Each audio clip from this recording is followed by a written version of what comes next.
গত ৫ আগস্ট সাবেক প্রধানমন্ত্রীর দেশ ত্যাগের পর থেকে পলাতক রয়েছেন আওয়ামী লীগের প্রভাবশালী এমপি মন্ত্রীসহ অনেকে।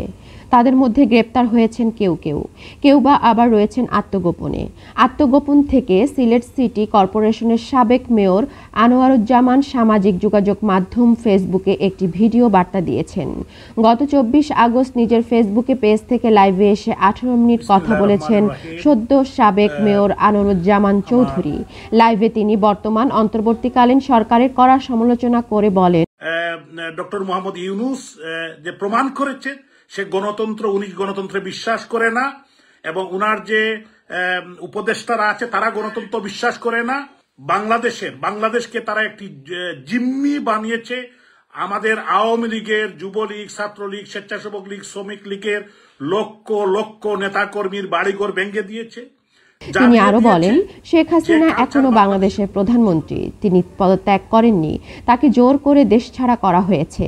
দেশে থাকলে তাকে হত্যা করা হতো। শেখ হাসিনা অচিরেই বাংলাদেশে ফিরবেন। বঙ্গবন্ধু কন্যা শেখ হাসিনা উনি এখনো দেশের প্রধানমন্ত্রী।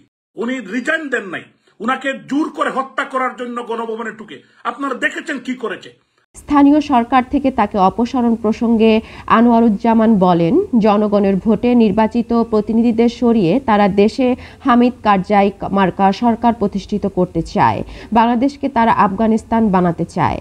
এদিকে রাজনীতির প্রেক্ষাপট পরিবর্তনের কারণে সিলেট আদালত ও বিভিন্ন থানায় ৫টি মামলায় আনোয়ারুজ্জামানকে অন্যতম আসামি করা হয়েছে। তবে দলীয় একটি সূত্র নিশ্চিত করেছে, আওয়ামী লীগ সরকারের পতনের পরপরই আনোয়ারুজ্জামান ভারত হয়ে লন্ডনে চলে যান।